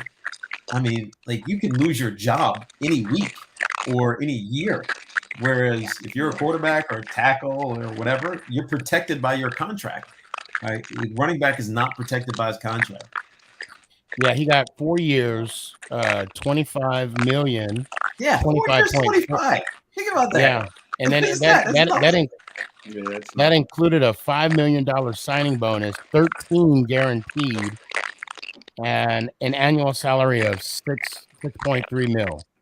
Sneaky, that's barely more than I was making when I was playing 17 seasons ago. Yeah. In fact, I signed that contract probably 19 seasons ago. That's crazy. Yeah. You know, talking about contracts, and it's funny because I was thinking about this earlier when we were talking about Saquon and the whole situation he was going through. I think it's almost disrespectful, but the fact that Saquon said, I'm in, it just means so much more for him. Yeah. Is the fact that if you break down his contract that he has for the 1 year, and you look at the 909,000 incentives, they're tough incentives. He has 65 receptions. He has to have 11 touchdowns. He has to have 1,350 yards. But even if he has all that, he doesn't get that money unless they make the playoffs. Yeah, it's not ridiculous. It's ridiculous, but it's also I guess I don't know. I guess it means something that the Giants caved. Right. That's the only thing you can point to. And I always say this was a masterclass by Joe Shane, not for Saquon, but for the team. Because if last week had happened and Saquon was not there, every player is going to be asked about Saquon. Yeah. Yep. And so he eliminated the distraction by getting him in camp, by doing whatever he had to do. 100%. Look, and Saquon, honestly, Saquon's not really the problem, or the. You're not going to cry for Saquon. Saquon has made $38 million in his first 5 seasons. He's going to make 10 more, probably another 25 to $30 million before it's all said and done. Saquon's going to walk away with enough money to take care of his family. The problem for running backs are the Austin Eckler's of the world. Like Austin Eckler was an undrafted free agent who has been 4 years under contract. He's now 28 years old, and he hasn't made jack. Yeah. Like he's been a key part of what the Los Angeles Chargers are doing, and he's made nothing. And now they just can hold on to him and franchise him. They haven't franchised him yet because he's on the last year of his rookie deal. Right. But next year they're going to franchise him. He's going to be 29 years old. He's going to make $11 million, whatever it is, and then that's probably it, right? So, well, Anna, it's a tough situation. The only thing a running back can do is hope that he gets drafted in the first round. But all we're hearing now is, why would you draft a running back in the first round? Right. I did want to ask you one more thing about the whole situation. Anna, hold on 1 second. Anna, Joe, it's good to see you guys again. I got to bring some more Giant fans on, but I got to hear the outro. Do you know how to do it? What's that? Let's go tonight. Yeah, I do know that. There we go. I'll take that. I appreciate it. Hey, I missed you guys. Hey, give that baby a kiss for me, okay? Thank you, guys. I'll talk to you later. Oh man, let me pause for a sec. That for them to talk to you, Tiki, makes all of this worth it. That's cool. I know someone. I don't do this for money, but that moment, that just like I know you guys didn't see it, but I was like, my eyes were tearing up a little bit. I'm like, oh my god. Yeah, Sneaky's a crier. I am. Okay. But it gotta be, but it has to be, right and whatnot. Nothing wrong with being emotional. No. I wanted to say something. Well, if you don't mind, I wanted to get in that question because I forget. Go ahead. So my thing with the contract and again with the way the running backs get their money, doesn't the Players Association, the Players Union, have any say in that? Yeah, but it's got to be collectively bargained. That's the problem. Okay. And so the collective bargaining agreement goes until 2030. Oh wow! So there's still 7 more seasons. Yeah. Before they, or actually 6 more seasons before they negotiate a new one. Wow. And I mean, I'm assuming this is still going to be an issue then, because again, like I said at the very beginning, an hour and a half ago, the salary cap is going up. The only franchise tag, because the franchise tag matters, that's what they base it on, right? So if you're a tackle and you've been franchise tag or about to be franchise tag, and they're negotiating a new contract, say that franchise tag is $5 million a year. That's the starting point. Right. That's where the agent and the GM, that's where they start. All right. At the very least, you're paying me $25 million the first year, and 20% of that or 25% of that the next year. So at the very least, I need to be guaranteed, in this example, 40 something million dollars.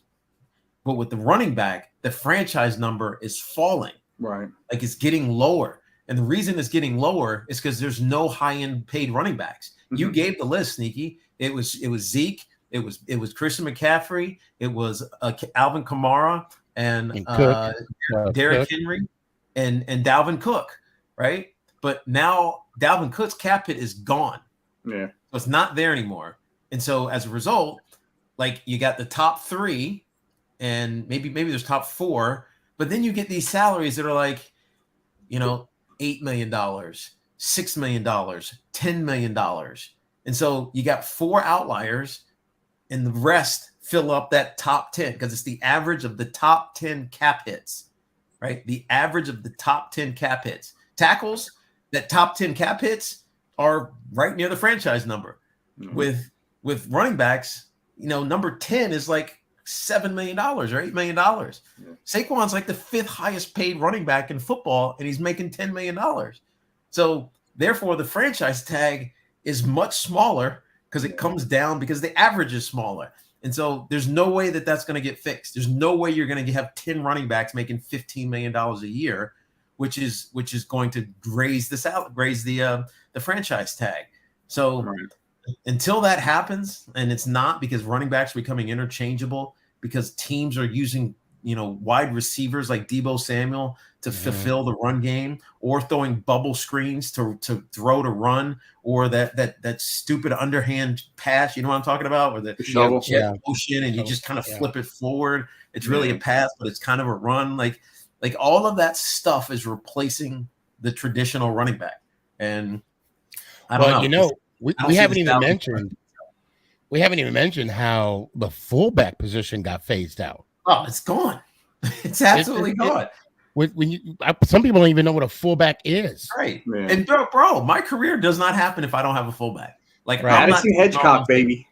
I'm not taking all those hits. There's no way. I wouldn't have lasted. I would have played 6 years, maybe 5, if I didn't have a fullback. I was lucky because Fossil system had a fullback and Coughlin's system had a fullback. So Greg Camella and Jim Finn.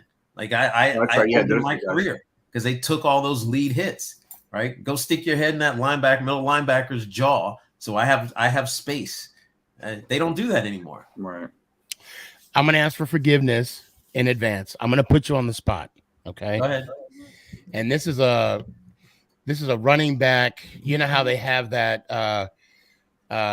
You list 4 running backs or 3, and 1 has to go. Okay. Oh God. So you have Bo Jackson. Okay. Emmitt Smith, Barry Sanders, and Sweetness himself. Oh, well, Sweetness got to stay. One. Okay, you got to. What is it? Okay, so we'll say 1 got to go, and then we'll do bench, start, and cut. Oh, but we'll take one of them off before that. But so the 4, right? Yeah. Like I said, we have. All right, so as much as I love this guy and he's the all-time leading rusher, Emmett's got to go. Yes, thank you. Yes, thank you. Yeah. Yes. Okay. I learned a lot from Emmett, by the way. So, man, I booed him. One running back when I got in the league because he was still playing. As crazy as it is, I would stand up and watch him because I wanted to watch him run. You have to. He was so smooth, man, and he did little things like. A defender tries to like wrap you up, he would take his upside arm, so the arm that could trip him up, and he would just like just grab it and like move it out of the way. It was like unbelievable. Yeah, you would see that in the replay of the Super Bowl, the Bills, and he would like grab it and just be like, "No, not today." Yes. Excuse me. Yeah, right. yeah. I'm good, but he's got to go. Okay. So I'm gonna agree with you. Now, my justification, by the way, I did boo Emmitt Smith at the draft in 2022, the one that was in Vegas. Yeah. But when Barry Sanders walked in, I straight up Barry was the man. Went girly and like threw my drawers on the stage. Pick him up, and then security. Anyway, I paid my fine. Don't worry. So now we're gonna have Sweetness, Barry, and Emmitt. I'm biased, bro. I know. Sweetness was my man. So you got to cut one, bench one, and start one. I am, dude. I guess I got to cut Bo. I mean, I hate to say it. Well, no. Bo's not in this one. Yeah, Bo is not in this one. He is because Emmett's gone. So I got to start. Okay. Continue on. Bench and cut. I got to cut Bo. Go play baseball. You'll be a better baseball player. You won't jack up your hip, and you'll last longer playing. You won't jack up your hip. You'll be a Hall of Famer, running up walls and shit. I gotta bench Barry. What? I gotta bench Barry. Oh, because okay. And start Sweetness. Okay, all right. I'm sorry. Sweetness was the man. He was. I had a heart attack because I forgot that you already got rid of Emmitt. So yeah. Okay. You gotta. Sweetness was so smooth, man. Like his vision, and he was tough. Mm-hmm. Like Adrian Peterson reminds me of Sweetness. How, here we go. Authentic's giving you some love. He had to like that actually. Like he would duck his head and give it to you. Yeah. Sweetness. And Barry, who I love, bring him off the bench and be my gadget guy. Mm-hmm. Right. So I'm starting Sweetness. 100%. So my thing was in the conversation and the debate, and this is what we do amongst fans. And the argument is if Barry Sanders had Emmitt Smith's offensive line, he would have had over 20,000 yards. Oh, not even close. I mean, he would have dominated. Easy. Like, people forget the Bears were terrible for half of Walter Payton's career. Terrible for half of his career, and he had to do everything. Right. I think this is still the case. He retired as the all-time leading rusher, obviously, but I also think he's the all-time leading receiver in Bears for the Bears because they haven't had any great. Really? Yeah, number of receptions, not yards. Number of receptions. Okay. Because I retired as that, but Amani passed me. And Amani became the all-time leading receptions leader. But he did everything, man. Walter was like he was the straw, to steal Reggie Jackson's quote. Without him, and this is something that I know that you've heard the Bears, regret Mike Ditka not giving him the touchdown in the Super Bowl, instead giving it to the fridge. And he made me love football. Walter Payton made me love football. Even though I grew up a then Redskins fan, Walter Payton was the reason I loved football. You're right. It is Payton. Yeah. Oh, you looked it up? Okay, I was trying to do the same thing. Yeah. And I mean, that might be the only one in the NFL. Yeah. Might be. I know Larry Sanders probably is the Cardinals' leading receiver, but he was nowhere near the leading rusher because he was a fullback. Yeah. The only wide receiver that I could think of for the Bears, I think of two right now: Willie Gault. Yep. And Neil Anderson was a running back. He was a running back. I don't know why. Right after Walter. Yeah, I don't know why I was thinking. And those are only two that I could think of. Yeah. At the moment, and then I can't even think of a great Chicago. Oh God, the Bears fans are going to come after me. I mean, Jim McMahon. That's the only thing I could think of. Yeah, from a great quarterback standpoint. Gentry. Yeah, Alvin Gentry. Oh, Gentry. Yes, Gentry. Yeah. Alvin But Gentry. from a quarterback standpoint, is it McMahon? Is he their best quarterback? Jim McMahon. I'll have to look it up. He can't be. There's no way he is. Well, I mean, that's the only thing that just pops in my head. Yeah. Well, Jim Harbaugh probably gave him a hard second, you know. True, but he was only there for a little while. Yeah. So Walter Payton in 190 games had 492 receptions. Number 2 on that list for the Bears is 120 games, 487s, and it was Matt Forte.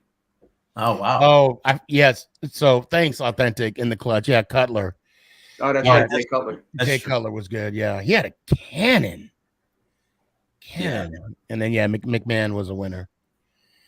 So I know we're about done with the show, but I want to bring Jaden. So Jaden, yo, what's up? You're the last one, and then we got to go. You got any questions for Tiki Barber? No, I know we talked last time, Tiki, when I asked you about Jeter and stuff, and I was the one that commented that you should contact Jeter if you can. Yeah, I saw that. Like, please, like, I am a fanboy. Like, I am just like, I have posters in my room. Jeter. Yeah, Jeter. Yeah, I'm just a fanboy, man. I love his game. You know, I wish I grew up watching him, but like my dad, he like made me fell in love with the Yankees. You know, fell in love with Jeter. And I could never, you know, I always fell in love with him. So when I see him again, I'll ask him to come on. I'll get him in touch with you, Sneaky. Oh my God. Yeah. That would be well.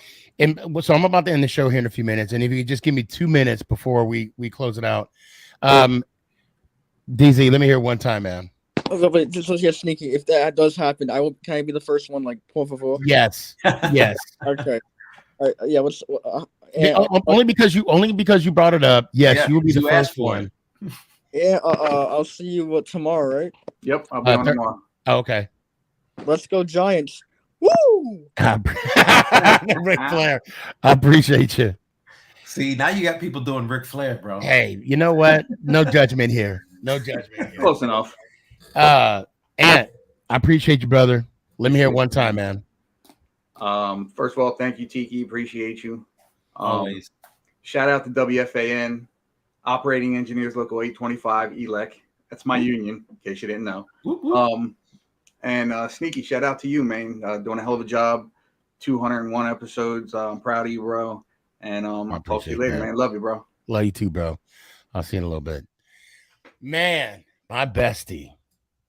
When I'm not saying when you come to Dallas, I got a barbecue spot for you, and it's better than Heart 8. Yeah. I know there's like this big old thing about Heart 8 this, Heart 8 that. No, Yeah. I got you. All right. I got you. If I get a game, because I'm doing a full season of games this year. If you come down, let me know. You got to bring him back on, bro. You got to bring Ant back on.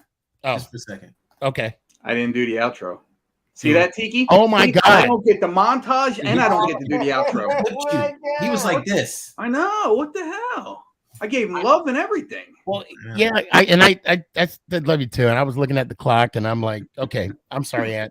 Let me hear one time. Giants. Ow! I appreciate you, man. I got to cut it off for 2 hours because like I got when I put the show on. Yeah. Northeast because this is going to be on Roku. So. Oh, got it. But yeah, thank you so much for coming on. Please give me a few minutes. I want to ask you something off air about that private jet you were going to give me a couple weeks ago, but that's neither here nor there. Thank you so much for coming on, being the busy man you are, taking the day. I can praise you all day. And again, I love the fact that I want to read the comment that Anna said. Yes, that made our year. He does not, Joe. Oh, he didn't talk for 3 years. Joe didn't talk. He doesn't know. Joe didn't talk for 3 years. Wow, that was amazing. Thank you, bro. Well, you're more than welcome. More than welcome. That's a blessing. And Anna, you're awesome. And Joe, thank you for your service. And I love that you guys are Giants fans. I love that I got a chance to interact with you. Maybe one of these days we'll meet in person. So, continued blessings, peeps. So Tiki, there's only one thing left I gotta say. Let me hear it one time. Let's go, G-Men. Ow! I appreciate you. Hold on one sec. Guys, this has been one of the greatest shows, 2001. 2001. Oh my God. See, I'm messing up right now. 201. We're just going to call it 21. Okay. Episode, make it count, SneakyG podcast. Please see you on Thursday. Make someone smile, make someone's day, and be the bigger giant. Let's go Giants, baby. Ow! Is this thing on? It's your boy Stefan, a.k.a. SneakyG.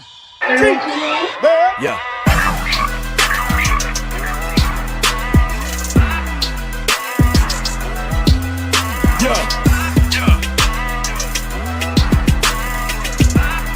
Lyrical assassin. Let's go Giants.